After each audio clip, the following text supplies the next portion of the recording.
Welcome back to another episode of the Fifth Quarter Podcast. I'm your host, Marcus Jones, the Bluff City Cowboys, coming to you live from Memphis, Tennessee. And we have a special episode for you guys this evening. Along with that, we also have a very special guest joining us. Tonight, we're going to do some 2024 NFL Draft Prospect Talk. And like I've been telling you guys all season, I've been kind of behind on my studies. So I had to bring in the best to come in and fill in all the gaps. So I'm sure a lot of you guys know this man from Pick Six Sports. You also follow him on Twitter, my guy, Dominic White. Thank you for joining, Dom. Man, yes, sir. I'm blessed to be over in your space. Yeah. You know, I honestly say it, man. You're one of the most knowledgeable fans out there, very in tune with what's going on in the NFL. You're the salary cap guru, team building, knowing who's on the depth chart, sticking to all things Cowboys. And so, yeah, love to jump in and help you with some of the draft talk tonight. Yeah, I appreciate that. This is one of my lower points this year. So I'm glad you can come and help me out and talk some NFL draft prospects. So before we get started, got to do a little bit of house cleaning. Thank you, everybody who's joining us. As you guys know, this is an interactive show. So we are fueled by your questions and comments. So keep them coming in. I see we got a lot of comments already. Jack Meeker said the Marcus and Dom show. Been waiting for this one. Definitely been waiting for it for a while. Got my guy Mendoza joining us as always. Already putting names in the comments. Yep. So thank you for tuning in. Let's see who else we got. We got my guy Jeff joining us. Jeff, thank you for tuning in. Got my guy Raphael Govan. Thank you for joining us as well. Got everybody watching us on YouTube, so appreciate that. So for you guys who haven't already, make sure you go to Facebook. And Jeff Pop, thank you for joining us. Go to the DC4L Facebook group. Be sure to hit that like button. It's a great group, a lot of great dialogue. The admin is all over the chat, so it's all going to be positive, no hate speech, no name calling. So if you want a safe space for Cowboys football talk, be sure to join the DC4L Facebook group. And also, they just added a YouTube, so you can go over to the YouTube channel, DC4L, hit that subscribe button. And while you're on YouTube, be sure to go find me at Bluff City Cowboys, hit that subscribe button, hit that bell for all your Cowboys news and notes. I see we got Sydney Byron joining. We're talking draft, but they're already coming with them. You guys know I don't like to do a lot of a Dak talk on this show because it just takes in another direction. Right. But, I mean, it's status quo. Everybody's talking about the tweet put out today. It's the offseason. Nobody's getting paid. We're obviously not making any moves, so we don't have a reason to make a contract extension. So it's all just pretty much status quo. And I appreciate that, Jack. We could definitely get me closer to 1,000 subscribers on YouTube. Before we get started, sure. Dominic, let the people know a little bit about yourself. Yeah, Dominic White. Many people refer to me just as Dom. Man, I got many nicknames. Big D, Domino, Pac, Paco, Domo Freak. That's the old football nickname. But I'm a fat kid with an opinion, basically. I used to play offensive line back in high school. Never had aspirations to play in college, so I hung it up as soon as high school was over. But I loved the game enough to where I wanted to coach it.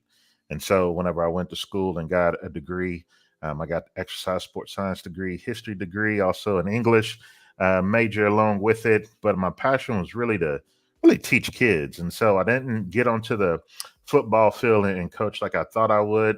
Coached a little bit of basketball. I love my post down low, but just love teaching. And because of that love of teaching and a love of football, and then wanting to see young men and women shine, I quickly latched onto the draft process, which actually I'm going to have to start by saying really it was more about high school recruiting, because where I am, there's a hotbed of great talent here in the Central Texas area. And just being able to spotlight these young men and women doing their thing. And so I fell in love with the high school recruiting circuit. And then following those kids all the way through college, and then some of them ended up in the pros. So even as a teacher, I got a couple of former students who are in the NFL right now. And so if any young kids watching or parents of young kids who are in the game, the athletes that I have in the NFL right now weren't even some of the better athletes whenever I had them in middle school and early high school. So just stick to it. Have those kids stick to it. They'll grow. They'll develop. But yeah, just loving sports. And so I'm a trench guy. Love looking at the offensive line. Mhm. Line. I've been doing the couch scouting thing since 2013. Hooked up with the guys from blogging with the boys. Wrote a couple of fan articles that made it to the front page.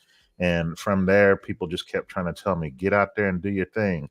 Just get out of the comments and stuff and come to the forefront. And so BJ Nix over at Pick Six Sports, used to be Star Gang, called me up on day 3 a couple of years ago of that draft. And first guy that was out of my mouth, they ended up picking on day 3. And so it's been a nice little journey, nice little ride. Cowboys fan for life. And so yeah, I guess you can consider me your draft guy, because that's what I love the most. So who was that player? It was Coyle. Tyler Cole? Yeah, out of Okay. Connecticut. Yeah. Yep. I thought he would be a great special teamer for them, just knowing the size profile that they like, his Mhm. athleticism. Never thought he would develop into a starter or anything. But we know that day 3, you need those type of quality guys because you need adequate NFL depth, as the guys at Pick Six often talk about. And so Mhm. he was one I thought, man, all of that and natural ability, maybe he can develop into an ace type special teamer. And then being a safety like he was, that adds that extra element of that added value, especially as a late pick like that. Okay. All right. So see, we got a lot of people joining us. The views are still going up. So thank you guys for joining us. Be sure to get in those comments. Let us know your thoughts. Oh, yeah. We're about to talk 2024 draft prospects. I see we got Abram, Jeff Pop joining us. Let's talk some draft, definitely. Yep. Abram Arcienega. I hope I pronounced that correctly. Thank you for tuning in. Looks like a new name. See, we got Zachary Taylor in the comments. Getting his frustrations out, talking about how we're going to be a better team, and we haven't signed anybody. Well, that's why we're here tonight, Zachary, because we're not making the signings in the agency market, but we have to draft. So we're going to talk some draft, talk some guys who could potentially come and help us out. And Falcon 00, Dom definitely knows this stuff. He just loves to hate on my man Corum. And we're going to talk about that in a minute, Dom. So I'm glad you made that point, Dang. Falcon. Yeah. All right. So before we get started, I did give you a list of 5 positions of need that we would try to focus on tonight. Correct. Is there a position that I didn't give you that you think is a major position of need that you think we should address in the draft? Um, I don't think it's a major need immediately, but Okay. I always talk about, and you and I, we chop it up in the back channel every day. And Mhm. so just talking about the Dallas Cowboys always tend to look 2 years ahead. You Mhm. made a great point to say, but the way that they are building this roster now and the needs that they have now, they can't look 2 years ahead. And I actually agree with that, Yeah. which is why I wouldn't put this as a significant need. But if you do look 2 years ahead because of the loss of Gallup, them releasing him the way that they did, Cooks is on Yeah. his last year of his deal. Jalen Brooks, you just got him last year as a 7th rounder. I don't know if he's quite ready to step Yeah. into a wide receiver 3 type role. And then you still got Jalen Tolbert, 3rd-round pick from a couple of years ago. He hasn't shown us that he has that ability. So when you really start to think about it, wide receiver is one of those sneaky Mhm. needs for the Cowboys. And plus, I just like to add that talent into the room. And with anything, if you can get ahead of it, 1 to 2 years in advance, then you get that guy in the system, get him acclimated so he can be prepared to step into a significant role. So me, with the depth of this class at Mhm. receiver, you necessarily don't have to go and gun for one at 24, or if Yeah. they move around, move back with that first pick that they have. But receiver is one of those positions, if the value meets where they're drafting on day 2, then it wouldn't be hard for you to, argue with me to go ahead and get one of those receivers that may be there in second round. I'll just give you two names just to be real Okay. brief. Malachi Corley, Western Kentucky receiver, kind of a stocky kid. I was able to meet and talk to him at the Senior Bowl, and you'll hear me reference that quite a bit. Had a tremendous time out there, probably the best experience I've had as a fan. Been to a training camp for the Cowboys, been to games, but there is nothing like the Senior Bowl experience for me, being draft guy. Malachi Corley, a lot of people give him the Debo Samuel comp. I'm not so tuned into that one, but I see it. But I see a guy that's just, a strong-willed player, very energetic. They call him the Yak King because of all the yards that he racks up after contact. Just a mean guy. I think if you get him in the second round, that's great value. And then a guy that probably arguably has the best hands in all of the draft is Okay. Jalen Polk, receiver out of Washington. Washington. Yeah, that guy does have amazing hands. Yeah. And so I think if you put him into that Dallas system opposite of a guy like Cooks, who can actually slide in the middle or play from the slot, or however you want to interchange these guys. And of course, you got CeeDee Lamb as wide receiver one, top three receiver in all of the NFL. Then you got a nice receiver room here immediately in 2024. So Professor O is joining us. Thank you for tuning in. Another Pick Six podcaster. So thank you for joining us. Professor O, we're just doing a little bit of wide receiver talk. I asked Dom one question, but looking at the screen, we're going to talk inside mostly. So you got your wide receiver talk. Now that's out of the way. Next question before we get into your top 10 list. You mentioned the depth of the wide receiver position. Would you say that's the deepest position in this draft, or is there another position you would say is probably a little bit longer in terms of draftable guys? I think it is the deepest as far It's as always the deepest, though. it's top heavy, but then it's also great in day two, so rounds 2 and 3 for those who aren't familiar with that talk. But then I can find you some quality guys there in the 4th round and 5th round that you could put into your wide receiver room and feel confident with here in the next 2 to 3 years where they can develop. Next to that, cornerback to me has the ability to stretch out. Just to throw out a name, Renardo Green. That's a guy that not a lot of people are talking about as being one of those top 50 type talents. But if you're telling me you're in the 3rd round range and you're in the need for a sticky cornerback who loves to be in the face of guys, he stays in phase extremely well. He has his own little issues at the top of routes at times, but man, a tremendous talent. And if you really want to know what he's about, just go cut on the LSU tape and watch him work against Malik Neighbors, who is arguably the most dynamic receiver in all of the draft. That was a nice one-on-one matchup where he did himself well by making him some money based on that tape alone. And then he goes to the combine and he blows it up. So cornerback is definitely going to stretch well into round 3 and round 4. Okay. Professor O says you want Ricky Pearsall in round 2. That inside joke, is that serious? No, I like Ricky Pearsall a lot. I've been on him, mentioned his name ever since September. And for those that follow me, you might know, and some of the newer followers may not know, but I try to bring up guys who are probably going to be outside of the top 50. I try to bring them up first early in the college season because they're the ones that need some shine. They need the spotlight because you already know the elite guys, the blue chippers or those first round guys. Everyone pretty much starts to know who those are.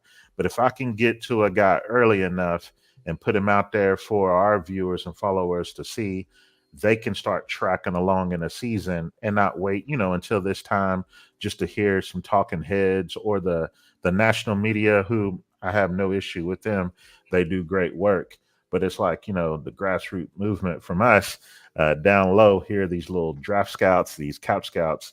It's a guy like Ricky Pearsall, I love him. And so Professor O is my go-to when it comes to receiver. And a couple of years ago, he was just telling me a Yeah. little bit of the nuance of the position. And so one of the things I look for is a guy who's got the head manipulation, and Ricky Pearsall just kills that. He's got out of water, and he just knows how to change his speeds whenever he's within routes. And then he probably had the best catch in all of college football, or one of the best catches.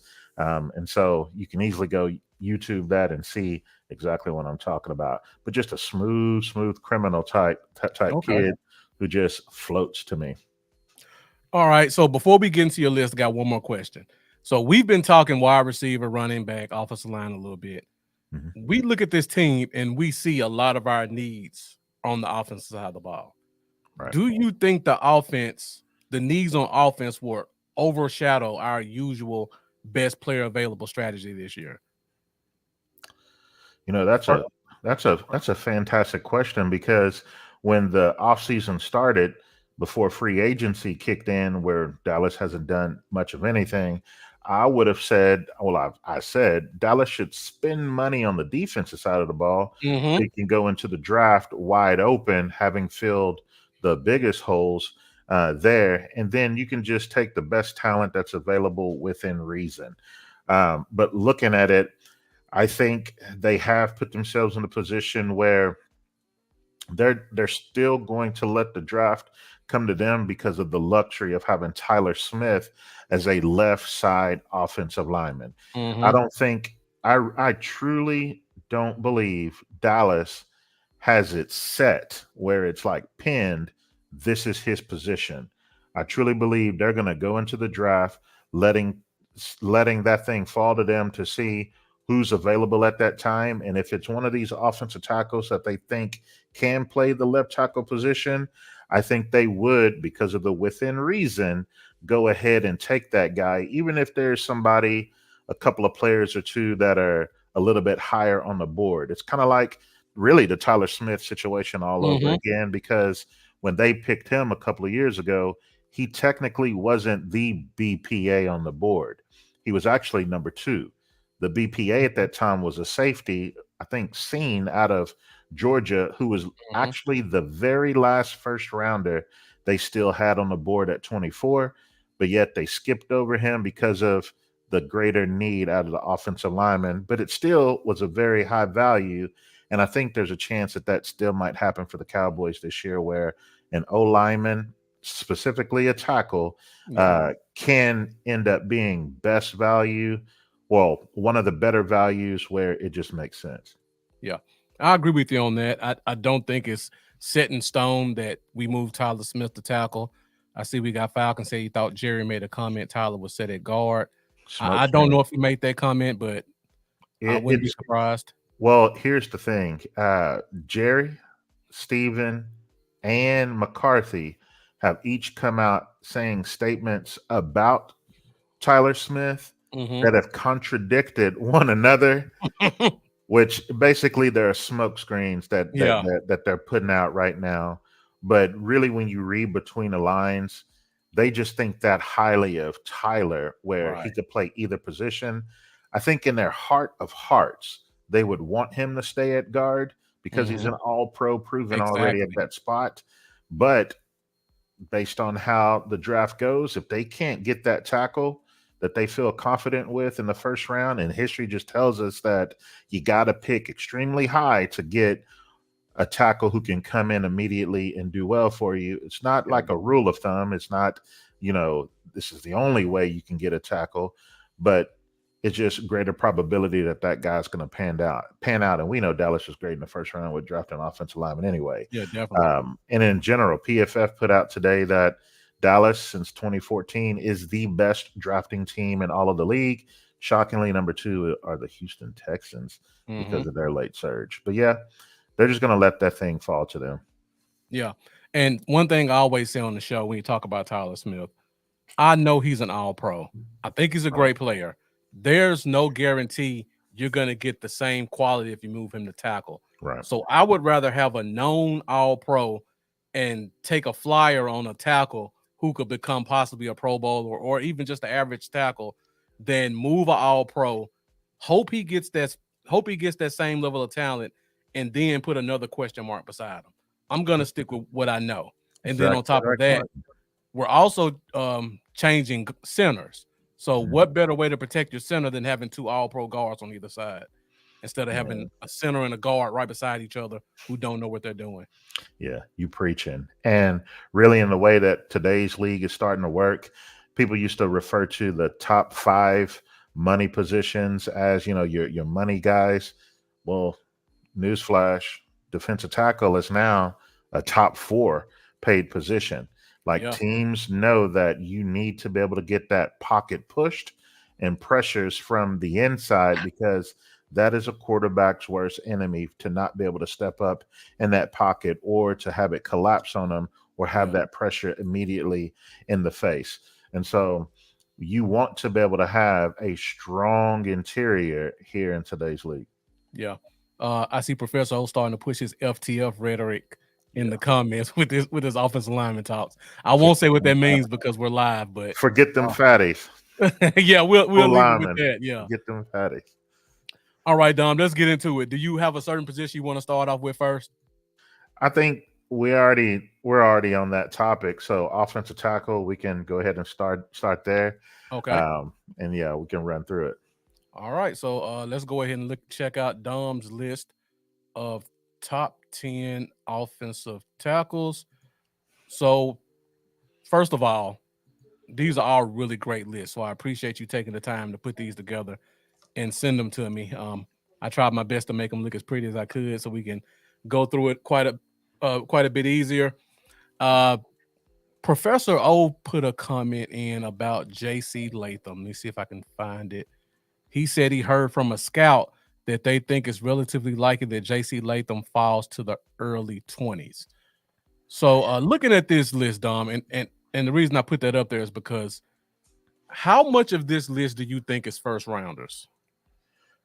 So Because I've heard the top 7 as potential first rounders. all I right, don't think it goes that deep, but I want to get all your right. opinion. So we have to differentiate when we talk about this so we can all have common language of what we're really discussing. So whenever I do my board, I have legitimate first round grades and legit second round grades and so forth. I don't do the in between type. Oh, this guy is, borderline first, so I'm gonna put a 1-2 label on him. No, I Mhm. just say these are actual pure first round grades. But knowing that there's 32 picks in the first round, there are going to be guys that aren't first round grades who are going to be taken in the first round. So I truly believe the first 9 guys on this list could easily be taken in the top 32 picks. Wow. That's a Easily. that's a highly talented offensive tackle class to say that. Easily. However, my true first round grades would stop at Troy Fountain, number 5. And it breaks my heart to leave Jordan Morgan at number 6, just outside of that. But again, I just got to give a pure grade. But I do think Jordan Morgan is worth the 24th pick for the Cowboys. Okay. Now, the big thing about this offensive tackle class is you have some guys who have purely played left side, guys who have purely played right side. It's not easy to just flip a guy from right and let him go play left, the blind side of right-sided, right-handed quarterbacks. But Right. you have seen a history where it's an easier transition for guys who have played collegiately on the left side or even early on in their pro career on the left to then transition them to right tackles. I don't know why that is the way that it is, but that's what history shows us. So your true left tackles on this list is really number 1 with Joe Alt. He's been a left tackle for Notre Dame. Immediately started there. I don't even think it's really worth talking about him much other than to say this year he solidified himself as the top offensive lineman because he added more consistency in his pass pro. And then being the size that he is at 6'8", long limb Mhm. guy, he can get to any spot he needs to get to. So that's why he's number 1 on the list. But then the next guy, far as left tackle, is Olu Fashanu. That's number 3 on the list. It hurt me Mm-hmm. to put him on number 3 because after he had 9 starts in 2022, I was already declaring that he was going to be the top O lineman taken in last year's draft. But he Mm-hmm. surprised everybody by coming back here for another season at Penn State in 2023. And there were some ups and downs. If you go look at the Ohio State tape, there's some inconsistencies where he gave up a number of pass rushes, but overall, I still think the upside is there. He's one of the youngest players in this entire draft, and again, having that left side experience bodes well for his value. So those are your top 2 left tackles. Then you look at a guy like Taliesin Fuaga out of Oregon State. He came out of nowhere. But when Mm-hmm. the season started, I would have said, all right, maybe a 5th round pick on him as a right tackle. And I really thought that if you put him inside at guard, it takes away a lot of the weaknesses that he had as a right tackle. Because I think if he doesn't get some things fixed off that edge on the outside, Mm-hmm. he's going to have his quarterback get killed quite a bit. So he got some nuanced things to clean up, but I think he has the ability to clean it up. But man, if you were to move him inside to guard, his pro comp to me, or even comping while they were collegiate players, is our guy Tyler Smith. Just Okay. a mean, nasty, rugged kid that, far as run blocking, is probably the best blocking offensive lineman in all of this class. But he's a right side guy, and I just don't think he could go and play the left side. Mm-hmm. Uh, then J.C. Latham. One of the reasons why Latham is probably getting the late buzz here that he might be slotting some is because some teams may not want him to stay at right tackle, which is where he's played. He had gotten up to around 360 pounds during the season playing. He dropped Mm-hmm. some weight, came to the combine at 342, being 6'6". So you get a big body like that, where if you can put him inside, people probably think that they can get better value out of him. But I had him as my right tackle too, good enough for a top 4 spot on the entire offensive line. And then the 5th guy, Troy Fontenot, man, just go look at what he did against the University of Texas. Look at his hand savvy. He's got the technique. He's got a good anchor. And then he gets to his landmark. And offensive linemen are taught that when in pass protection, you got to get out of your stance and into that spot where you're either going to catch the defensive end that's rushing or whoever's coming off that edge. Or now some people are teaching the jump technique. So you kind of jump out of your stance and you actually Uh-huh. go and you attack, which is a technique I like. He can do both. So I think he's a versatile enough athlete to where you get him with any style of coaching, he's going to be able to soak it up. Yeah. I see all the draft experts are coming out tonight. We got Spoonie joining us. Spoonie, thank you for tuning in. And then we also got my guy Keystone coming in. Also, if I don't talk to you or Professor O or Mendoza, Keystone's the guy I go to when it comes to the draft because this dude Mendoza, really knows his stuff. Mendoza and Keystone got all the gems. Everything. Yep. All right, so we'll keep it on the offensive line and we'll go to everybody's favorite position, it sounds like, and that is the center position. So before we look at the list, before we go to the list, we'll go to the list now, but before you start breaking down everybody, it seems like the JPJ hype train is left the station and is full steam ahead. Yeah.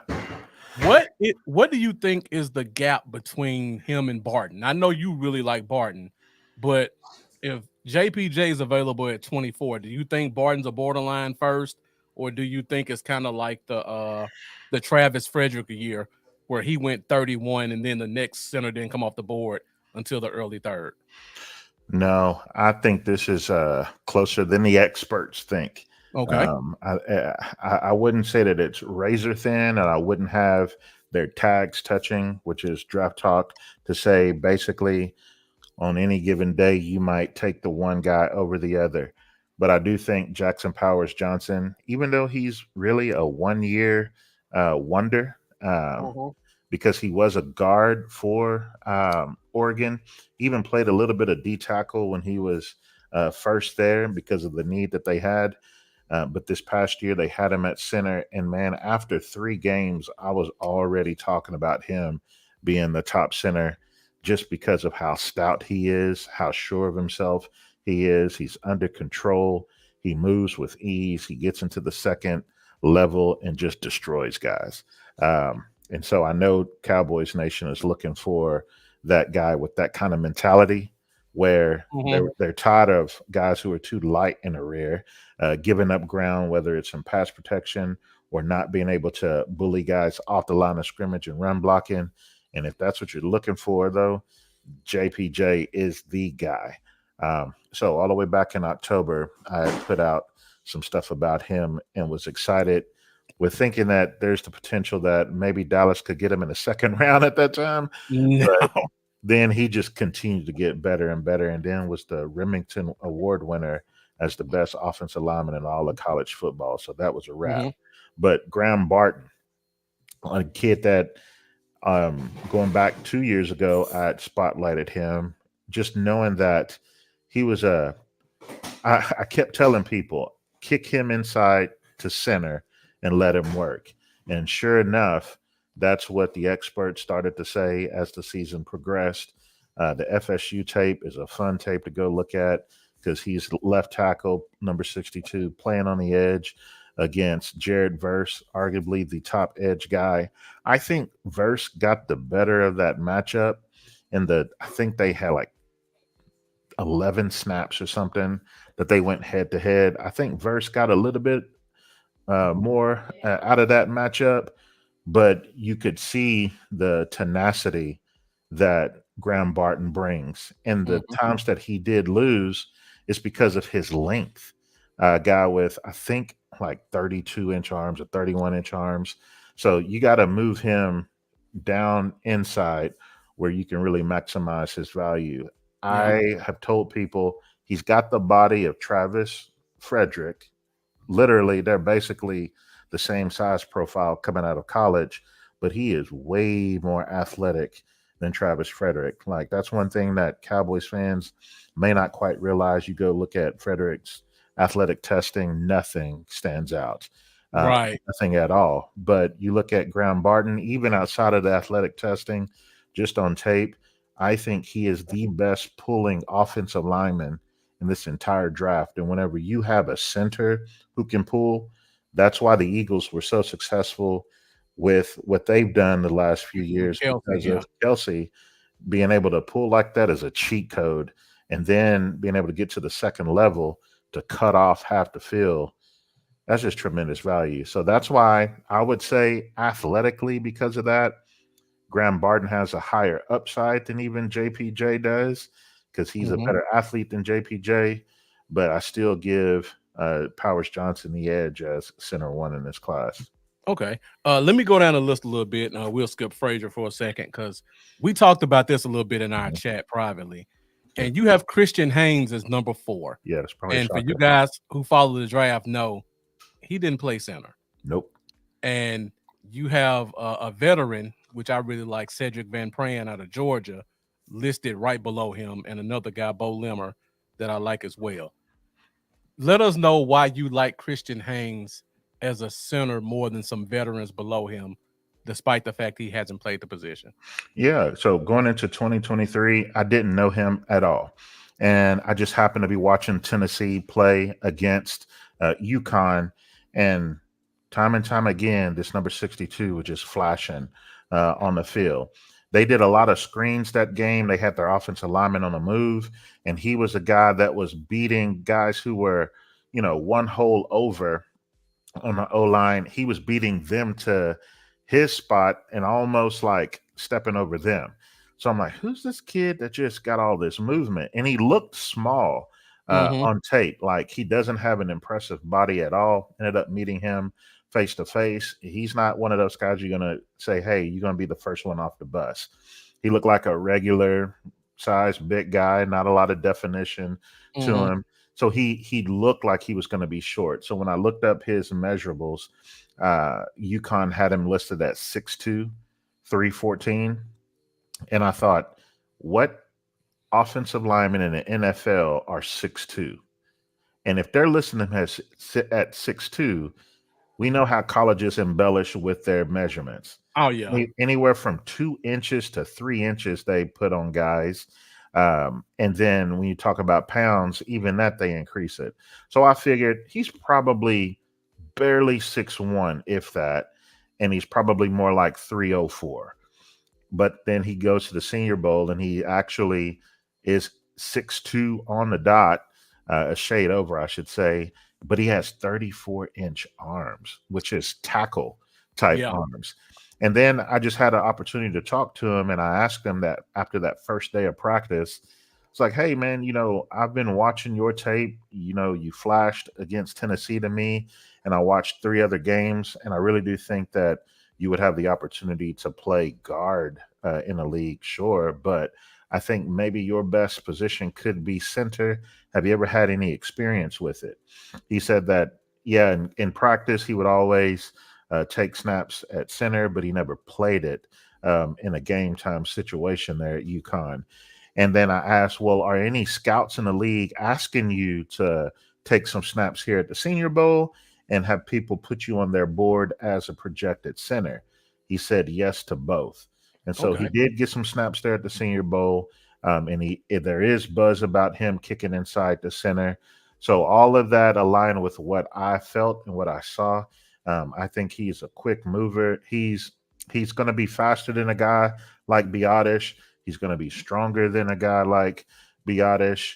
I think just the overall ability that I saw at the guard position, I felt that he was stouter than a guy like Cedric Van Pran, who I actually like. But I think Van Pran, what his issues is a little bit of footwork or the false steps. Mm-hmm. He actually takes a snap and he often is stepping backwards or little bitty shallow steps.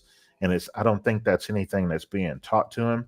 But I think when he eventually latches on, he ain't going to take you for a ride. He's more of a guy that's a ceiling type blocker where he's just going to put his body in a way and shield you and try to control you, but he's not going to displace you off of the line of scrimmage. So I don't know if Van Pran has a whole lot of functional strength. And a lot of Cowboys fans may not like to hear that because I know what Cowboys fans are looking like. They're looking for. They're looking for bully ball. And I think Mm-hmm. Haynes has a little bit more ability to be able to provide you the power, the overall brute strength, but also still have a fast mover there in the middle. Yeah. And I'm glad you brought that up about Van Pran because when you look at the system the Cowboys tried to implement last year, they tried to go more inside Inside zone power, yeah. than outside. So when you Mhm. go inside zone, you need guys who can push the pile and can get things going vertically. Yep. So I can understand what you mean about Van Pran, and he may not be a good system fit. Right. Just going through the rest of this list, would you say because Jackson Powers is probably the biggest center He is on the list because it looks like everybody's by going to far. 310, 305 wave trying to find the next Kelsey. So yeah, he probably would be the best fit for what we're trying to do. Yep. Um, somebody brought up Bortolini on the list, Wisconsin guy, interior lineman. I mean, you pretty much always gotta give Yep. those guys their due just because of the pedigree of that school. Right. But looking at this list, how deep do you think it could go in terms of year one starters? Mm. Oof, oof. The The problem with this class is when I said Jackson Powers Johnson is a 1 year wonder, most of the guys on this list do not have experience, like a tremendous amount of experience as a center. right, other than Uh, Van Pran. yeah, they've all transitioned from either guard or tackle. For example, Mhm. Graham Barton, he has 5 games his freshman year of experience during the COVID year, and then he's played left tackle the rest of the way. Frazier is the one guy with the most experience, as well as Matt Lee, who's far down there. Matt Lee having the most snaps of anybody, Mhm. where they've been 4 year starters, where they've been. Matt Lee was a transfer into Miami from a smaller school. So I just want to make that mention because somebody might go, "Oh, 4 year starter in ACC country." That's not the case. But yeah, most of these guys are one year guys. Bo Limmer was a guard at Arkansas in 22. They moved him to center here Yeah. in 23. Same thing with Hunter Norzard from Penn State, from guard to center this past year. So I really think that like an immediate impact starter, your top three would be that. Christian Haynes, you're talking about he's got to make that transition. He's never done it before. So Hmm. that's really more of like a developmental type. I think his upside, though, is just a little bit better than some others below him. Cedric Van Pran, I think he could start for you immediately, just fix a few things. So, really, four out of the top five. And the rest of these guys, I think they're more depth developmental types. Okay. All right. That's good insight. Definitely, this is a great list you put together. We've been talking offense for the past two, so I guess we'll move to the defensive side of the ball. Let me check the comments really quick, see if we got any questions in here. Joseph Sandberg, thank you for joining. You say you like Turner and Bortolini, and Falcon 00 saying I wouldn't be mad if we got Frazier too, but I want JPJ as the 24th pick.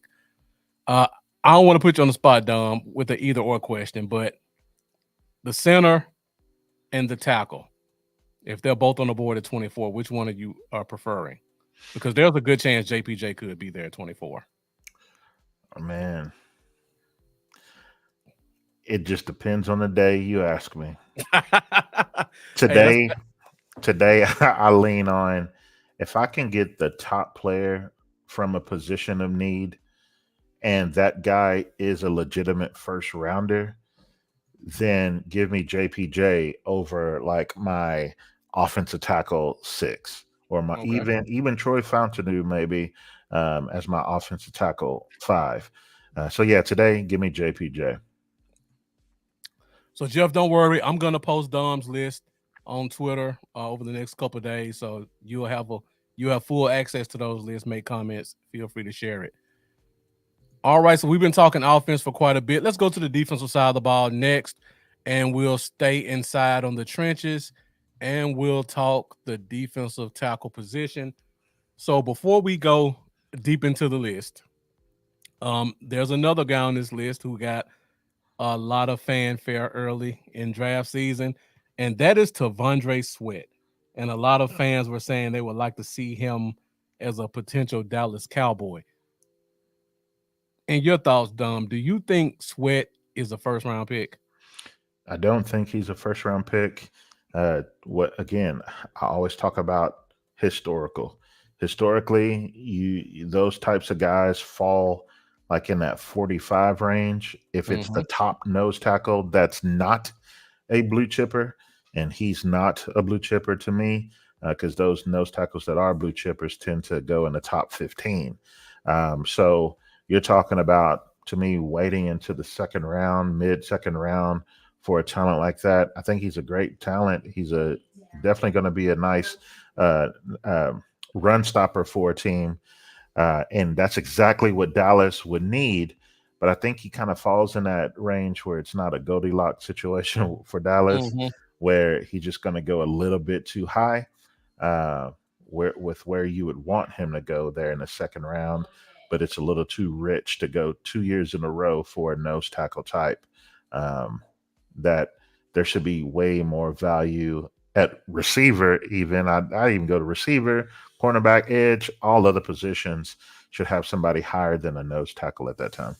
Okay. So the last question put a couple of comments over. Falcon, in regards to the center of a tackle question, say it's center because he's the captain of the line, but it depends on how they feel about Hoffman and Bass. Professor O says Dallas prefers to take the best player available over the fourth or fifth best player at a position, i.e., they would value center one over tackle five. Kind of the same thing that happened with Travis Frederick back in what was that 2013, where Yeah, he was far and away the center one, but I believe there was a wide safety. and Safeties, corner right? Safety and corner. and defensive tackle Leonard. No, not Leonard Floyd. What was his name? Sharif Floyd. Sharif Floyd. Yeah, And that then was you had the safety that went to San Francisco. San Francisco ended up jumping up to get him, but everybody thought Dallas would have taken a safety that year. that's not the USC Reed, safety, is it? Reed. The USC safety? No, I don't think Oh, it was Eric Reed or Eric Justin Reed. Reed? Eric One of them. Reed. Okay. I think it was Eric Reed. Anyway, Okay. but yeah, there was definitely some positions of need that had great value on the board, and all of a sudden they moved from 17 down to 31 Mm-hmm. and got the third rounder to do that. So people thought Dallas lost a lot of value just with the trade itself. Right. And then they shock everybody and get whom the media that night dubbed as a third round center. And Uh-huh. the history has shown that that wasn't the case. Mm-hmm. So, yeah, Tavondre Sweat, great player, but I just don't think you take him at 24. Okay. But I could go run down this list if you want me to, Do your at thing. least for the couple of guys here at the top. I will preface to say this. I know Cowboys Nation is really clamoring for a big guy. We want size because we saw how Dan Quinn Mm-hmm. just didn't match personnel well. We were light on the inside as far as size is concerned. But to me, I look at it a little bit differently. I think if they can get the personnel thing fixed, I think that the defensive tackles that they have and could get even within this Mm-hmm. draft would be the type of quality player that you really need to be in the inside. You don't want a guy who's just big because, oh, well, he's got the size, so we're going to put him in there. We tried that with Poe. Right. I need the talent. I need a guy who's going to be a quality snap getter. And that's a thing I continue to stress year after year. And I hope Cowboys Nation and our content creators start to pick up on it, is start looking at snap shares, meaning look at the snap counts. How many snaps are these guys taking up? And sadly, the best defensive lineman that we've had as far as snap share, but also think performance, has been Osa Odigizua the last 3 years. As a rookie coming in, he was the highest snap getter for Dallas at I think 53% of the snaps. The next guy to him is Justin Hamilton.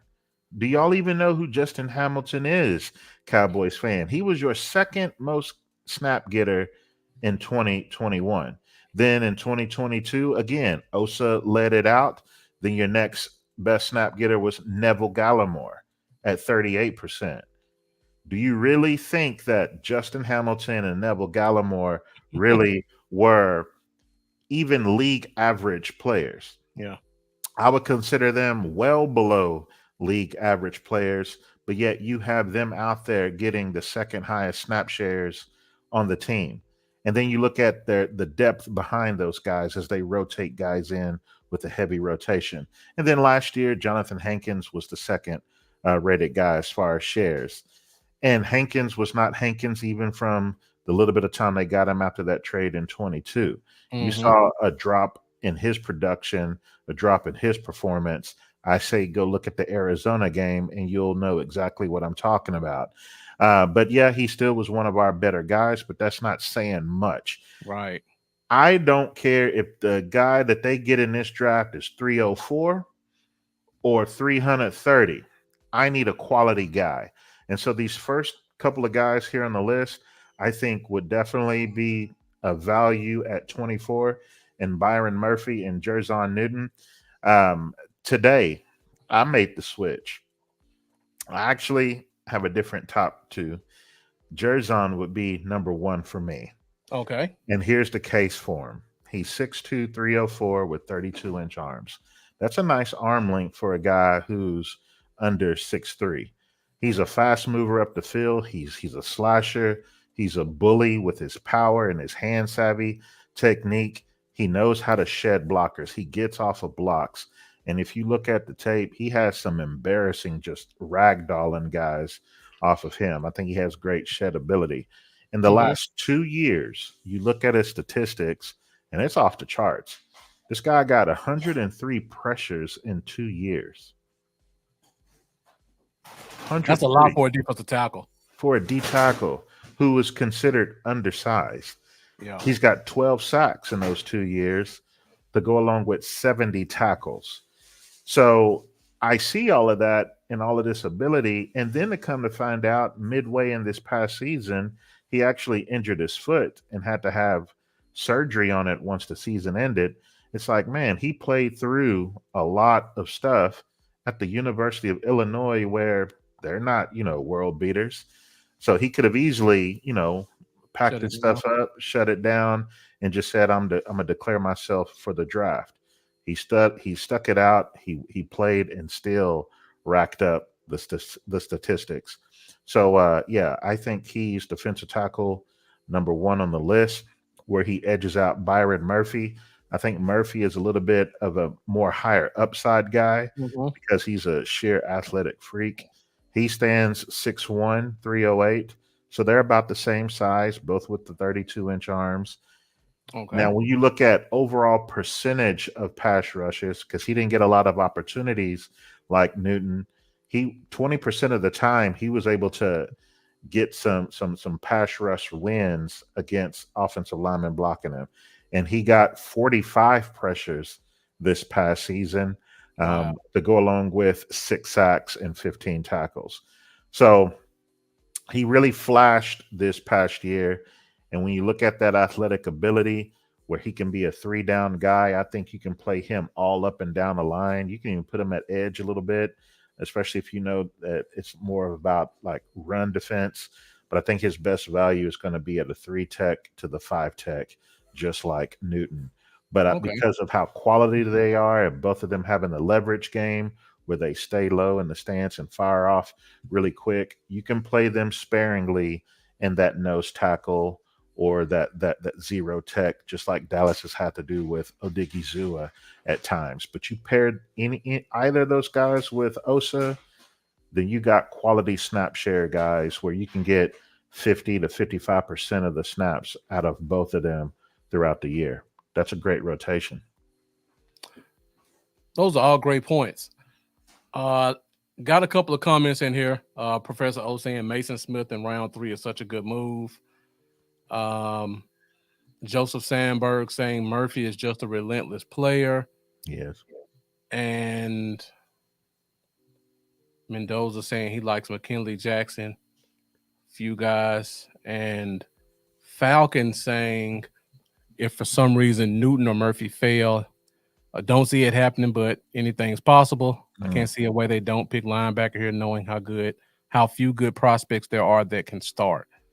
yeah. And Professor O just keeps throwing out gems in the comments. Professor O, save it for the Pick Six show. You giving us all the good stuff here tonight. He says he's seen Chris Jenkins getting moved into round 1 in a couple of mocks. Shocked about it, but he may be a late draft cycle riser. So Yeah. before we leave the defensive tackle spot, I had a couple of questions for you. Yep. Number one, we got Murphy and Sweat as your top 3. Hmm. Now, typically when you see 2 guys in the interior and they're both highly touted, one guy kind of makes the other guy look better and possibly get a little bit of a higher of a bump because one guy's so good and the other guy's just eating off scraps. Which one of these guys do you think is the talent that makes the other guy's rating be a little higher? Because that's one of Mm. those things I look at when I look at 2 defensive linemen coming from the same team. I normally look at it when it's tackle and end, but when it's 2 defensive tackles like this, you got to pay attention to it. You know what's funny is I think the thing that helped boost Tavondre Sweat, or excuse me, Byron Murphy, was him actually getting a couple of touchdowns there in the backfield Mhm. for the Longhorns. So he became somewhat of like a novelty type thing for some people. And then he's just an athletic freak. But what Tavondre Sweat was asked to do was be selfless, where he had to take on a lot of the double teams, being a no stuffer like he was. So Mhm. to me, I think that freed up a number of guys on that defense. So I know some would argue and say, really, it was Murphy as the go getter guy. Yeah. But to me, when you have a selfless player that's playing nose the way that Sweat did, I think he was able to help other guys eat. Okay. I see we got JC Cowboys Network joining us, another podcaster. So thank you for tuning in tonight. We're at 55 minutes. The views are still climbing. So thank you guys for joining us. If you're joining us in the past 10 minutes, we're here with Dominic White from Pick Six Sports. Follow him on Twitter, find him on social media. He's a great follow. He's given us a lot of his insight on the top 10 prospects at what we've considered the 5 positions of need for the Cowboys. Yeah. All right, let's get back into it. Another question I got for you. Chris Jenkins. Uh, Professor O made a comment saying he's seen him go in the first round in a couple of mock drafts. Now, as Cowboys fans, we see defensive linemen Michigan and we all get tightened up.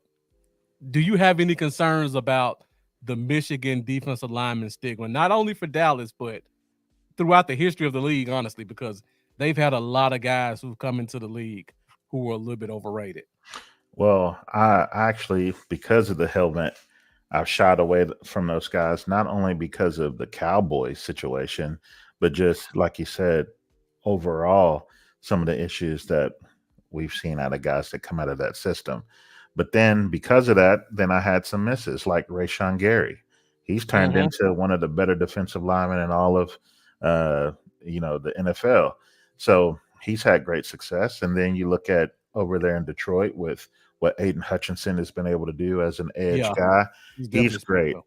I hated to see what was his name, Ojabo, Uh-huh. who With, was with the his Raven. partner edge, but he tore his Achilles.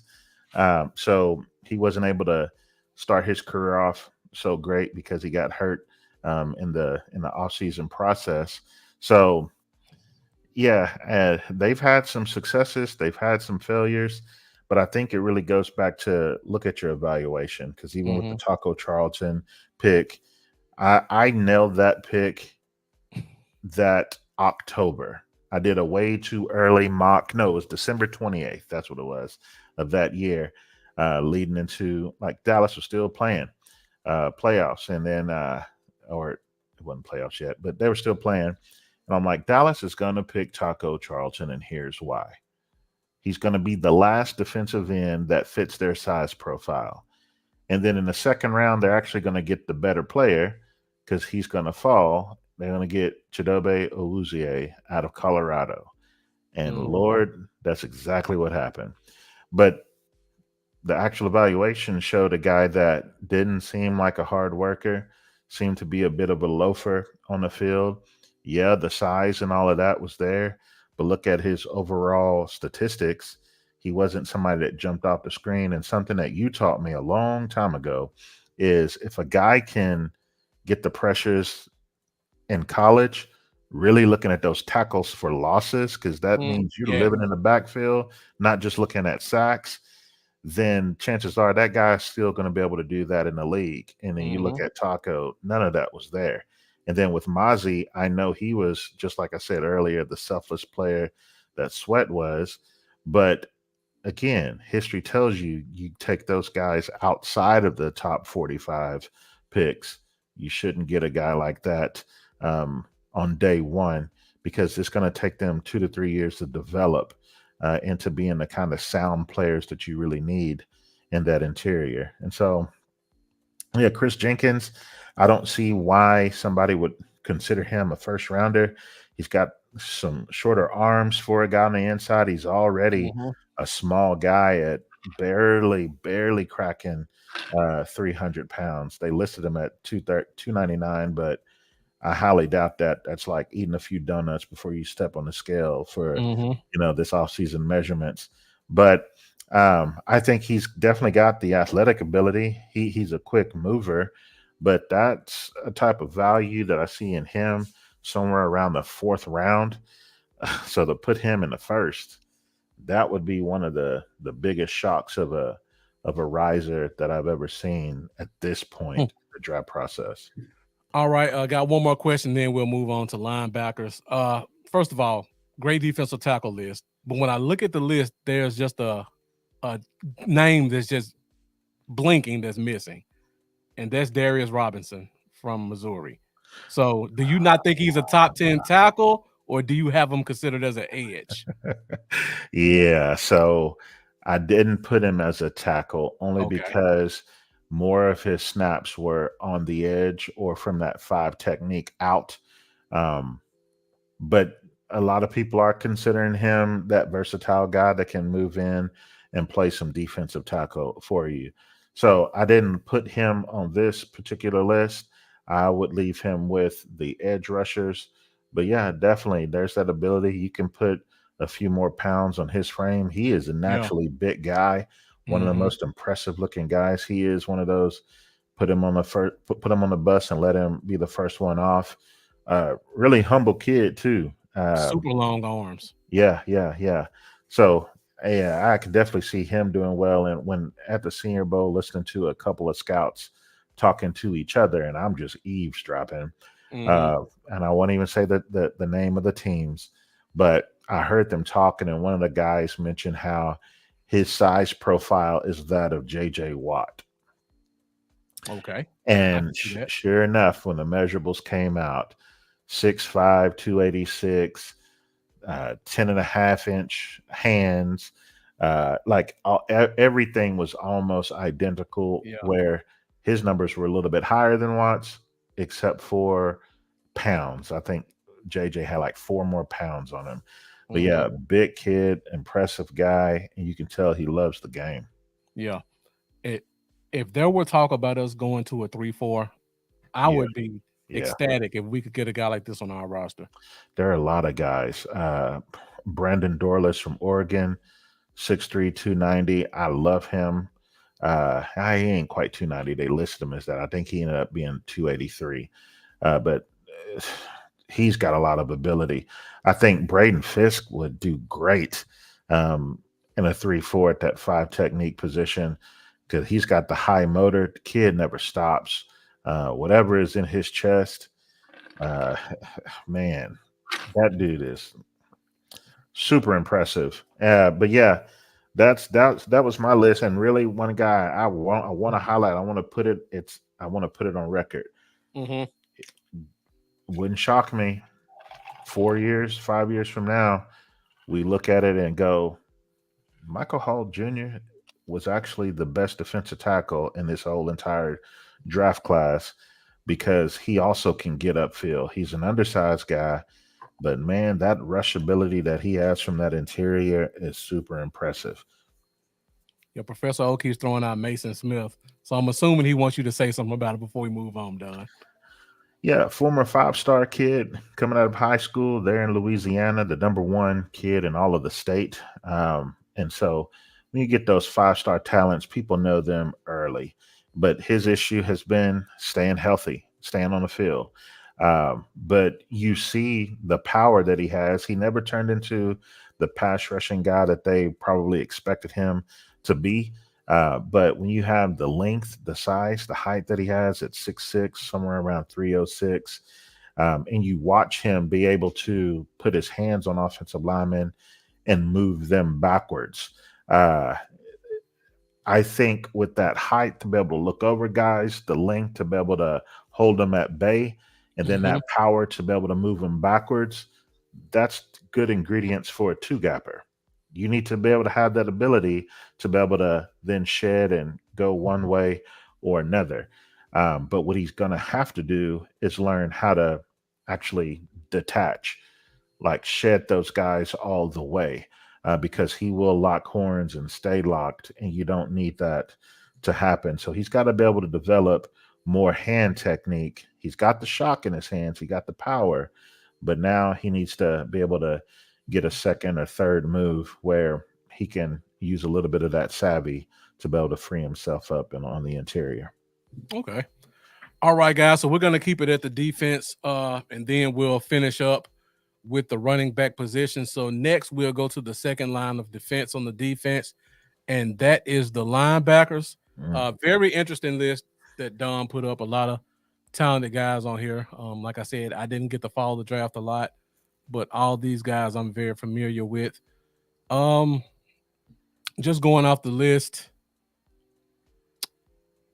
I always say when you look at the Cowboys that we don't have linebackers who can call a defense.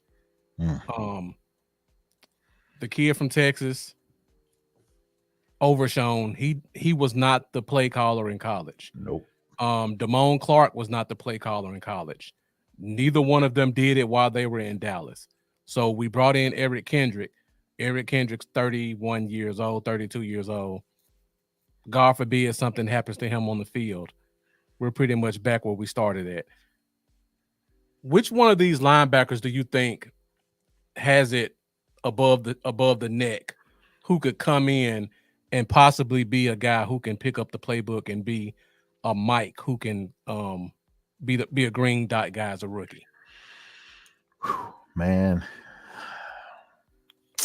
I know people look at this list and they go, "You put Peyton Wilson number one with I, all of the health issues." I was gonna bring that up too, but I want to start with the green dot question. I know. I'm the guy who has long said he's got first round talent, but a fourth round body.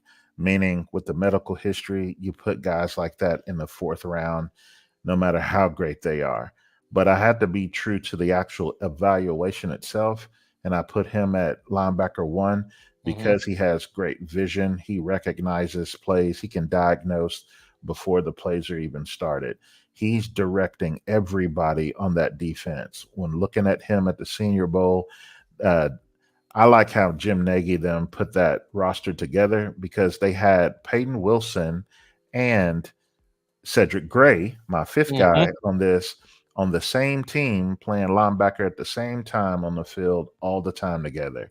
And the guy that stood up to be more of that alpha type, the guy that they relied on to be the green dot guy was not Cedric Gray, who I'm high on. It mhm. was Peyton Wilson. And then on the other side, they put the Notre Dame kids together. And so Leofau is one that ended up making my list here. But yeah, he is that guy. And Uh, he's man, I'm telling you, IQ is off the charts.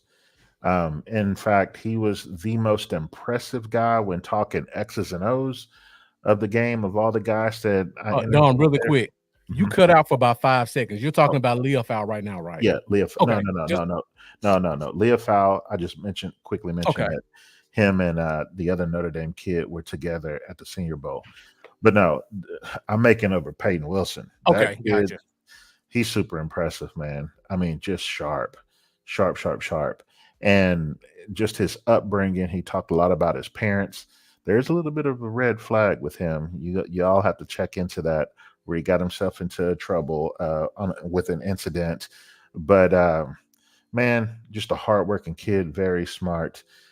He understands his physical limitations, knowing that he had all of those injuries to start out his career. But the last 2 years, he's been healthy. He's been able to stay on the field. So just overall talent, being able to play the linebacker position the way you want somebody to play it, he is linebacker one when it's just a pure evaluation. Okay, so I know you're really high on Edgerrin Cooper Mhm. also. Yep. So what makes you so high on him as a linebacker prospect? So the thing about Cooper is the versatility that comes along with him. He's a Uh, huge linebacker too. I yeah, like yeah, that. yeah. The versatility is what I like. Now, well, let me speak highly of him first. Like he's got rush ability.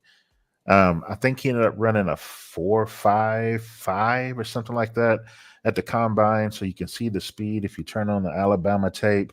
You know, their quarterback was a very mobile guy in Jalen Milrow. And so whenever Milrow was rolling out and trying to do his thing, you had Edge Cooper, who played spy quite a bit off the edge, just chase him down, got a couple of sacks in that game. Just had no issue going side to sideline to be able to get guys who are ball carriers. And I just want to see him move forward. I can envision where you have him and Micah as guys who can play linebacker, but then also play defensive end for you, which is what a lot of people aren't bringing up about Cooper. But I think if you can stand him up in obvious pass rush situations, that's where there's added boosted value for him. One of the things I wish he did a little bit better was in open space with receivers or even a quarterback who's scrambling more on draw type plays.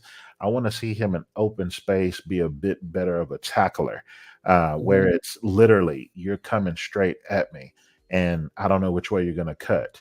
But if you got a guy who's, you know, like a running back who's headed towards the edge on outside plays, oh, he can scoop that up, track that down like nobody's business. He's good there in open areas, but I do question some of that wide open space of him not having a problem of breaking down because he's got that athletic ability.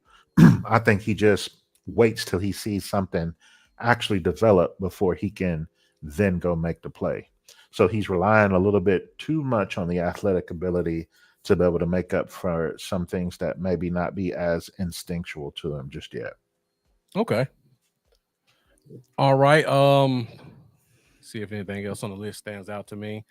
Professor O says he heard Cedric Gray say in an interview he envisions himself as more of a wheel. And he also says Junior Colson. When I said he's huge linebacker, I meant Junior Colson. Yeah. He does feel like a Patriots linebacker, just one of those big athletic front seven guys. Spoonie asked the question, what would be your comp for Peyton Wilson and Edgerrin Cooper? Now, before you answer, when you were talking about Cooper, when I look at Wilson, I'm almost thinking the same thing.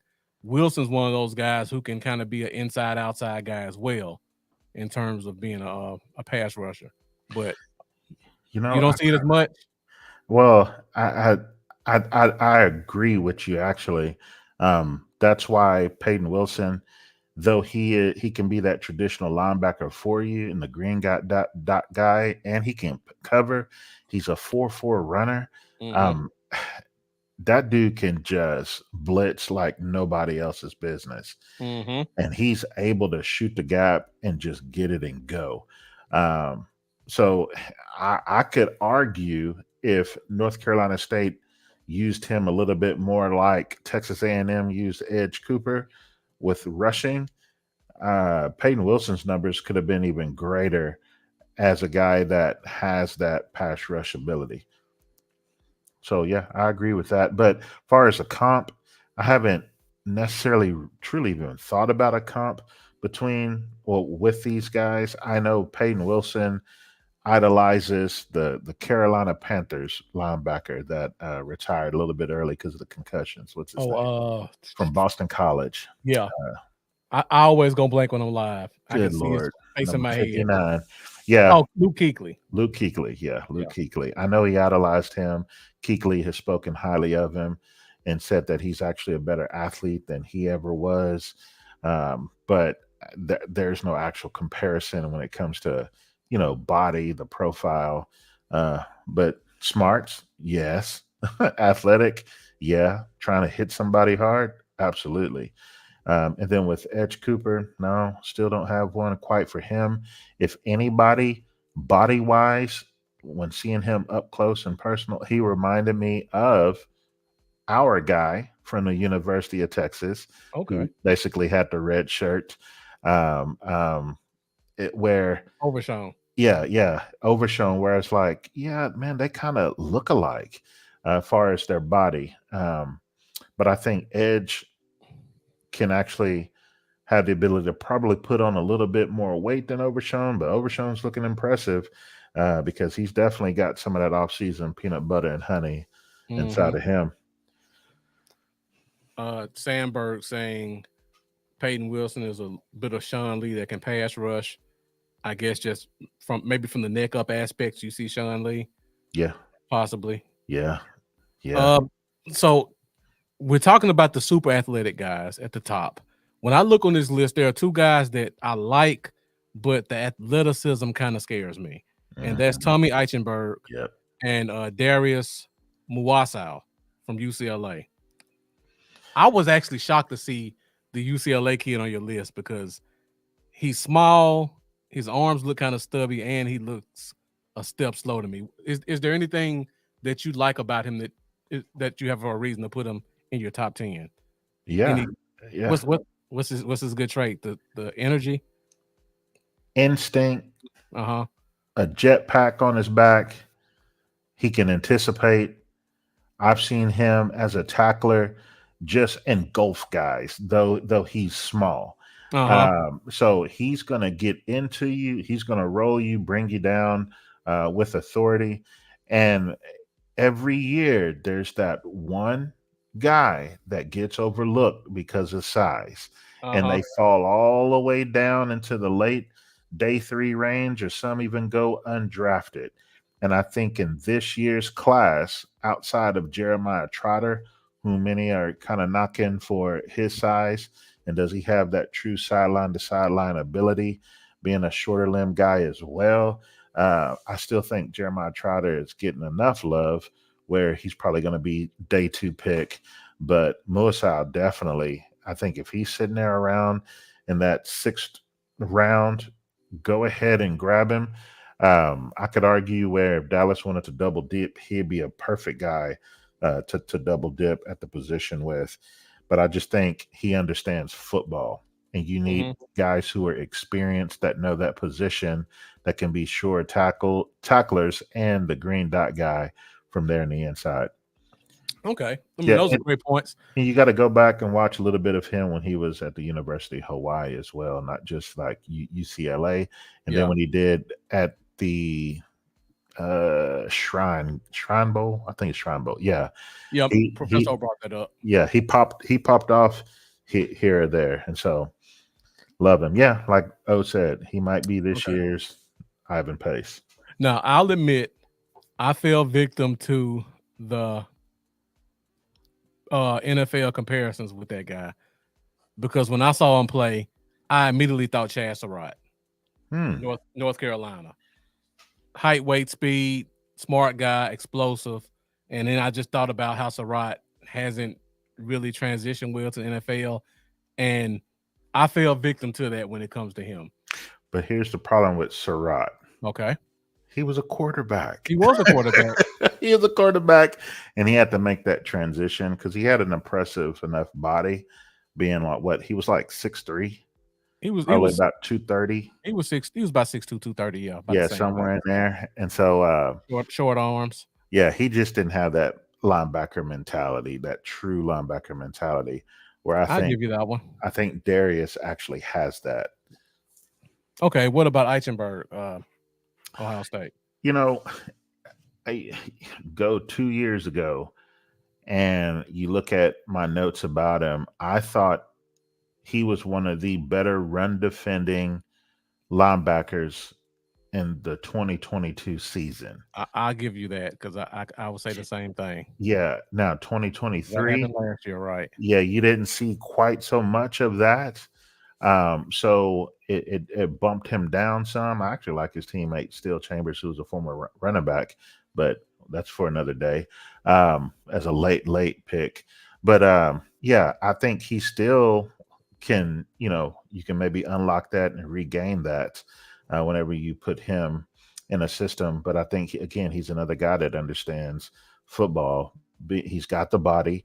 He's not a sideline to sideline guy. He's more of a tackle to tackle guy when it Mm-hmm. comes to his speed and range. And I see him trying to shed offensive linemen as they get into the second level. He's not trying to avoid it. He understands how to run fit. He's going to have some gap integrity. He's not scared to give up his body. So I see a selfless guy that can play the middle linebacker spot and help you in the run defense. You really don't want him being so much in pass protection. Not that he's a true liability, but really his value is going to be like like first couple of downs guy, and then in those sub packages where you're going more nickel or even dime, you're not going to have him in those types of packages. Uh-huh. Another guy, I fell victim to comparisons. I saw a slower Drew Sanders. Yeah. Yeah. You see Yeah. that? You see Yeah. that? I can see it. And actually last year, whenever I thought Eichenberg would come out, um, I said that if Drew Sanders actually had the wrap up ability of Eichenberg, or if Eichenberg had the speed of Drew Sanders, I think you have almost a perfect, That's a you good know, point. first round linebacker. So if you wish you could just blend the two guys together, but you're Yeah. absolutely right. They kind of look alike, but Sanders just is a much better athlete, Right. especially as a blitzer. Hmm. All right, guys. So views are still climbing. So thank you guys for joining us. Once again, we got Dominic White here from Pick Six Sports talking to us about NFL draft and some of his favorite prospects as some of the positions of need. We're at an hour and 20 minutes. We'll probably get out of here by hour 45. So thank you guys for continuing to stick with us. Keep the questions coming. Keep the comments coming because you guys fuel the fifth quarter podcast. We are down to our last position. We're going back to the offensive side of the ball to a position that we definitely do not have a lot of depth at, Mm. and we did not make any free agent moves. So we have to pay very close attention to what happens at the running back position. So before you talk about anything else, Don, I gotta ask this. Jonathan Brooks, I know the talent. Injury concerns. Why do you have him number one? Again, it's all about the evaluation. And so he would have an asterisk next to his name, the same as Peyton Wilson would. But when you just look at the tape, look at the evaluation, That's my I next question, Falcon. I think he is the running back one of this class. And whenever you like, to me, he's a smooth runner, similar to the Cowboys' former running back in 2014, who had the great season. What's the kid out of Oklahoma's name? Oh, you talking about DeMarco Murray? DeMarco Murray. It's like that smoothness, the glide that he has. Like you look at his feet and it's like he ain't moving that fast. Mm-hmm. But over and over and over, he's able to hit the hole, bounce outside if he needs to, has enough good vision and patience to be able to let things develop in front of him. I don't think he has great deep speed because I had seen him get caught a couple of times on tape, but it's still the guy had somewhat of an angle to be able to get to him. So I think he could pop some long runs for you, but he's not like an electric mover or a deep speed guy uh, at all. But overall, I just think his complete package allows him to be running back one. And then, of course, you got to have the pass protection game Definitely. available. And I think he's one of the best pass protecting running backs in the entire class. Okay. So Falcon, you've been putting this in the comments all night. So let's go ahead and get into it. Blake Corum is your running back five, Dom. Yeah. Probably one of the most accomplished running backs on the list. Did good enough in the combine. Um, National champion. Put the team on his back. Why do you have him at number five? So I like Corum quite a bit.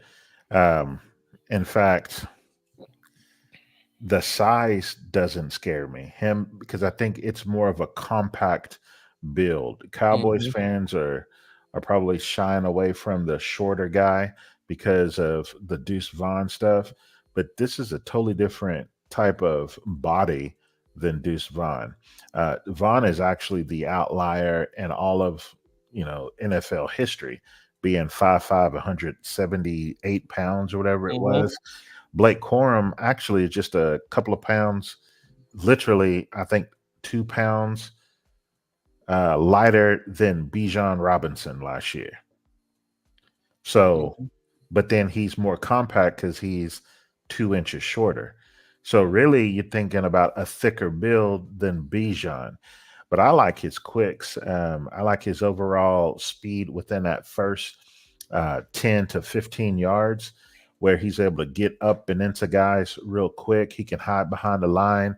I think he's very decisive at the line of scrimmage. He does a good job of pressing the hole, which means he's not really giving up where he's going to go. He's being patient enough to get right up to that point where now it's time to make the decision and get it and go. I think he's got all of that ability in the world. The thing that concerns me the most about him is his overall usage Mm-hmm. while there in college.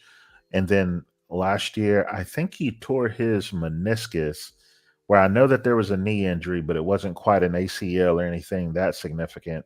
But he Yeah. did, I think he had the meniscus tear there late in the season, which hurt him playing against, who was it, TCU? Whenever they lost that game and the Horned Frogs was able to beat them to go to the national championship, and they got curb stomped against the Bulldogs of Georgia. But yeah, I do like him, but the overall usage, some of that top end speed, and then still, I think he needs to be a complementary back to someone else. So because of that, I have him a little bit further down the list than the top four guys who I think could be true running back one types who can carry a load for you. A guy like Jalen Wright has the best speed of all these guys. Yeah. So that kind of skyrockets him a little bit on the list, but I think he's a well-rounded kid. I want to see him get a little bit better in diagnosing where blitzes could come from and pass rush. Because again, that boosts anybody's value if you can come in right away and be a good pass protector in a pass game. And then Trey Benson, he's my number two because he is a well-rounded guy. All of Hmm. these guys got some type of injury history where he had a complete tear of the ACL, MCL, and PCL when he was at Oregon before he transferred to FSU and did his thing down there. But I like his overall toughness, his speed. Nothing electric about him as far as a twitch type guy, but I think he can get to any spot that he wants. The problem with this class is I don't see any guy who's a true blue chipper. You I don't agree. have a top 50 rated player like you had Bijan and Jameer Gibbs last season. But what history still tells us, even about a class of running backs that maybe not have uh, great guys up top or even deep, deep talent, is that at least one or two of these guys are still going to be picked in the top 50. And with Trey Benson, I know in a lot of mocks, people have him there for Dallas's taking in the second. Some of the simulators have him all the way in the third. I think Benson has a chance, along with Brooks, even with that injury, to both be off the board by the time Dallas is picking there at 58. Um, but yeah, Brooks, he had the late season ACL injury. Dallas's doctor did the procedure for him. They know all of what they need to know about him. It would be a typical thing for Dallas to pick him there in the second round if he is available. I do think the running backs are going to fly off the shelf there in day two, Hmm. where I honestly I could see anywhere from 8 to 12 running backs go there before the end of round three. Wow. Yeah, it just all about flavor because I look at a guy like Marshawn Lloyd Yeah. and he is electric. He's got that twitch movement, and a lot of people might fall in love with that. I wish he would stay more with the integrity of the play and have a little bit more patience to stay inside of the tackles, but when he sees that thing open up on the outside, any little crease, he's gonna definitely bounce it to the outside. But overall, he's one of the better athletes. And then you're looking at Audric Estime, he didn't test well. He did a little bit better at the pro day to be able to drop his time down. But I didn't really see people catch him much in college. In fact, I've seen games where he was able to pull away from Hmm. guys and hit long touchdowns from 60, 70 yards out. And you look at his body, he's definitely got the body armor where he can take Definitely. he can take the pounding there in the league. And then Vidal, Kamani Vidal, I think he's got some of the best vision in all of the class. He's a shorter, compact guy. A lot of people put him in that Frank Gore Sr. mold. Uh, Uh-huh. and again, pass protection. Him, Jonathan Brooks, those two guys, they got it. And so that's going to boost his value. Okay. So we talked earlier in the show when we talked about the center position, and how we think the team is going to start transitioning more into that inside zone blocking scheme.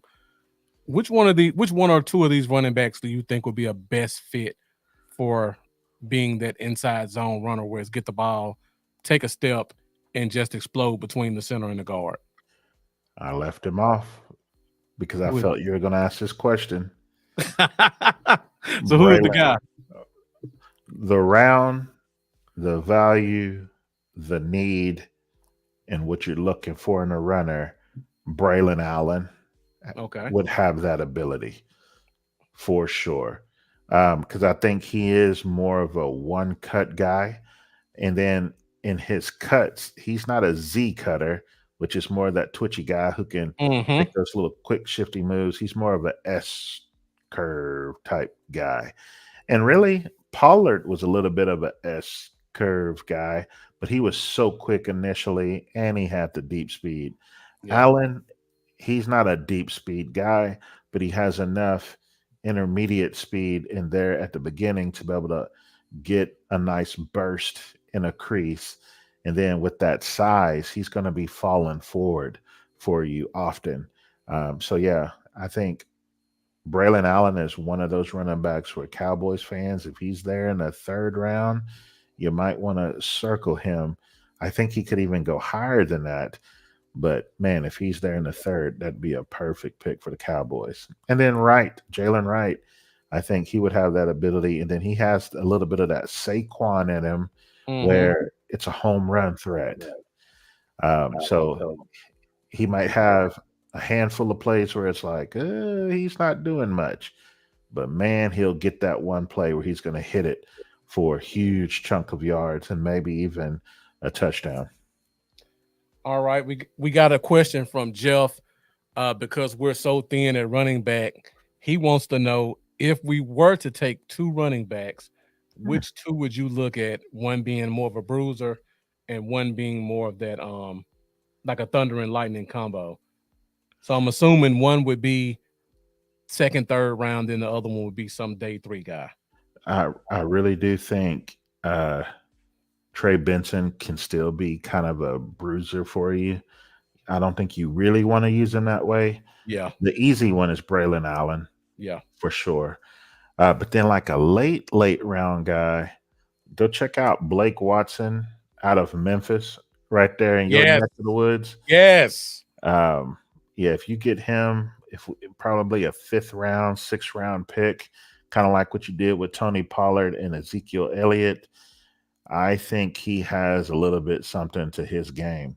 Mm-hmm. I can't remember which follower. Shit, I wish I could. I tried to find it so I can give that person credit, but this is probably 4 months ago. Somebody told me, "Hey, you need to check him out," and sure enough, within the first two plays, he's got the vision to bounce it outside when everything was dirty at his feet. And then the very next play after that, it's designed to go outside, and he cuts it all the way back because he could see the crease in that Mm-hmm. zone blocking scheme that they had for that particular play. So I'm like, this kid's just got vision and he's got burst and he's got the ability to break away. And then the overall usage, he's going to be fresh and ready to go. So yeah, look for Blake Watson out of Memphis to be one of those later round guys that may go higher than what you expect. But if he's there for the taking and you want a lightning type guy, he would be it. All right, I'll bring up one running back just because we got Professor O in the comments. Um, did Kendall Milton come out this year? He Running did. back from Georgia. He did. What do you think about him? I the thing about Milton is scary to look at a running back on tape who's got a big old honking knee brace on like he's an offensive lineman. That's a good point. But I think he's a north-south runner. And I like guys who can just be decisive, go get the hidden yardage that a lot of people don't think about, where he's just churning out that 1 to 2 extra yards that you need. And he seemed to be healthy, even though he's still sporting the knee brace. So yeah, he's another late round guy that it would make sense to be able to get him. And I think he can be a nice, third down running back for you or somewhere there when you're in the goal line situation, or just spelling your main running back for a couple of snaps there in between the 20s. Okay. So before we get out of here, we're at an hour 35 minutes. So Dom, thank you for your time. I got a couple of just general draft questions for you just to get your thoughts. Mhm. First question. We don't have a fourth round pick, but we picked up a couple of comp picks that we could possibly trade or what have you. Are there any fifth round guys or just day three guys in general that you just want to bring up as a guy that people should look out for, even if it's a guy that's on one of your list already? Yeah, man, I would say go into the safeties Okay. because safety is one of those where, again, you look in 2 years out, maybe there's a great need there. And would a guy like Bo Brady still be there, who's a Maryland kid? Or would a kid out of Texas Tech? The name is escaping me. He goes by the initials DTD. Uh, but Demerson is his last name. Okay. Taylor Demerson. Like those two guys, I think they tackle well. They're fast movers. They're heady guys. Demerson is a little bit of a smaller guy. He's also transitioning from a different position, but I think he can even play in the nickel for you because he's a good cover guy. He's just got a nose for the football. So he's out of Texas Tech. So be looking out for him because his athletic testing showed a little bit better than what I thought he was going to be able to have. But he's kind of got that Jordan Lewis mentality. Mm, And you know, Jordan was famous for being a rookie going head to head with Des Bryant there yeah. in camp is not stepping down. I think that Demerson kid has a little bit of that in him, but he's actually a safety. And Yeah. so we know Dallas needs guys who can play that deep spot when Malik Hooker probably leaves the team next year, Hmm. or be able to step up and help in run defense as a strong safety type. Right.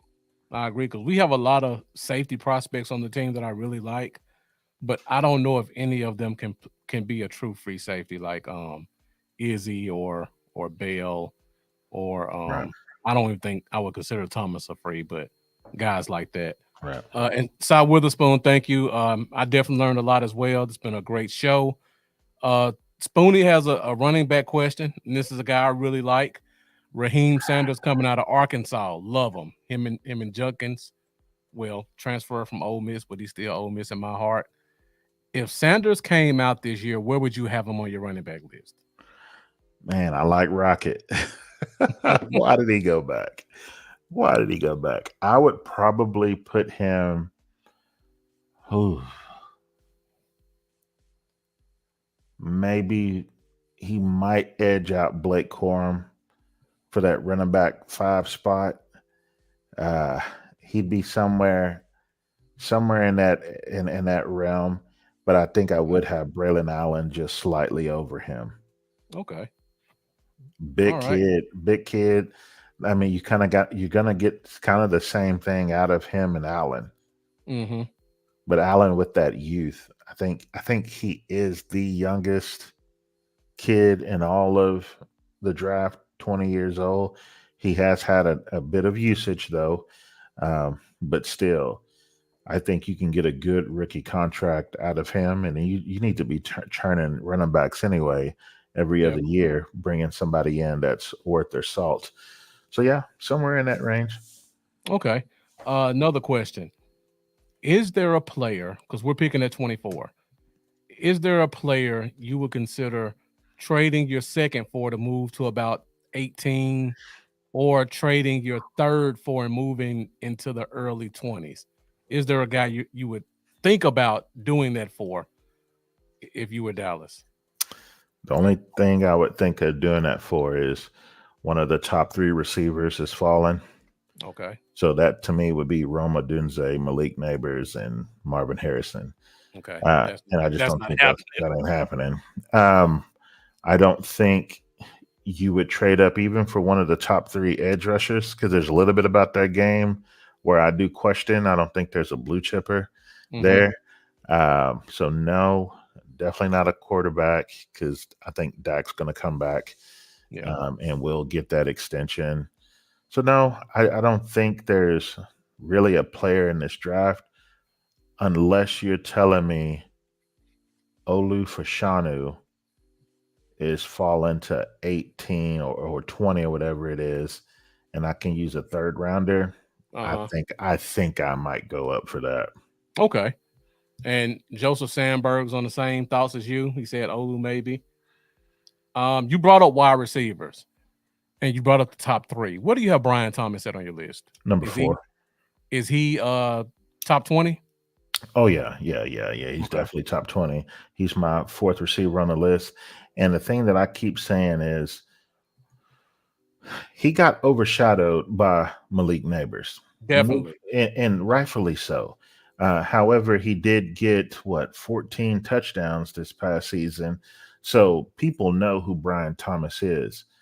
Mm-hmm. But when you go back and look at that 2019 team for LSU that won the championship with Joe Burrow as the quarterback, Jamar Chase being that number one receiver on that team, don't forget who else was on that team? Justin Jefferson. Mm-hmm. And people called him a slot only type. And he didn't get the shine as a collegiate player.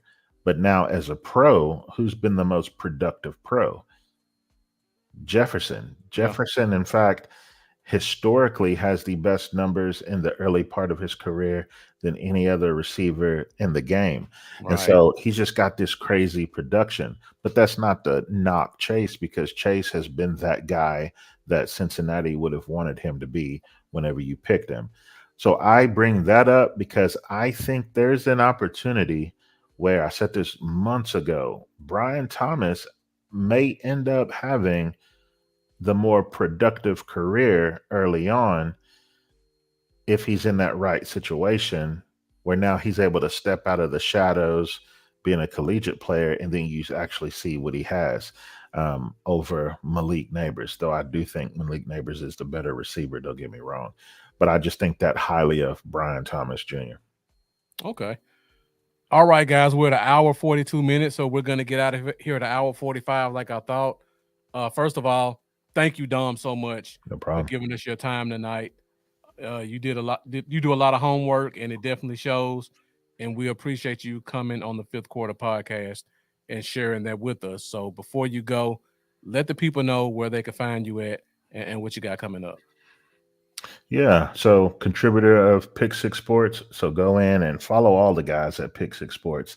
If you can go find Oh My Word, that's my boy Mendoza. Mendoza will drop all the draft gems, those Mm-hmm. late guys, those guys who will be undrafted free agents and they find a spot and then they end up doing well in the league.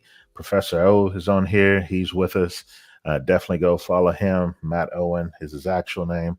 And BJ Nix, your guy Nix, that's his at on Twitter. But yeah, so follow us on Facebook. We have our Don't forget page Spoonie. there. Yeah. Oh yeah. No, I got a couple of others. Oh, I'm saving him for last because okay. we always say the best for last. Oh yeah. Mary Ellis, that's our sis. Go follow her as well. And then me, Dom W. White. But my boy Spoonie,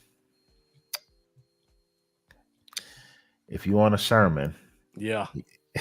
if you want somebody to fire you up, I'm the cerebral guy, or more of the laid back guy. Really, Matt Oa is the cerebral guy. I'm the laid back guy, mostly cool, calm, collected.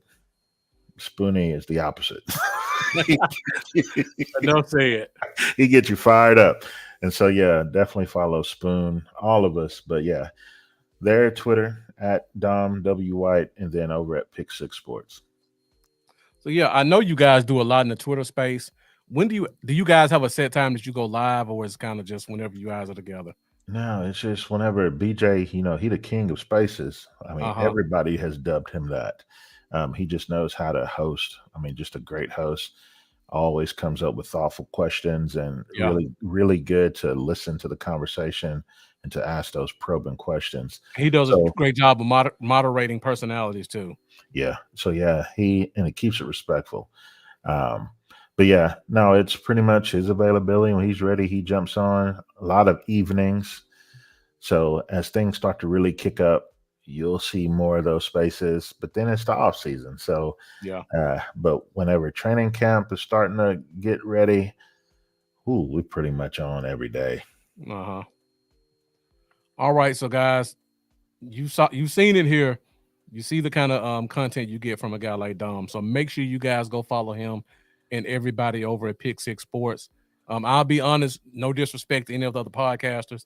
The only podcast I watch are whenever Pick Six is on and Big Game James. That's just me personally. There's no disrespect to anybody else, but those are the only two groups of Big people that I game. follow. So make sure you guys go find him, go follow him. And if you got some more space in your podcast time, feel free to come here, join me every Wednesday night, 8:30 Central Standard Time for the Fifth Quarter Podcast. We're going to talk a little bit more about this draft stuff.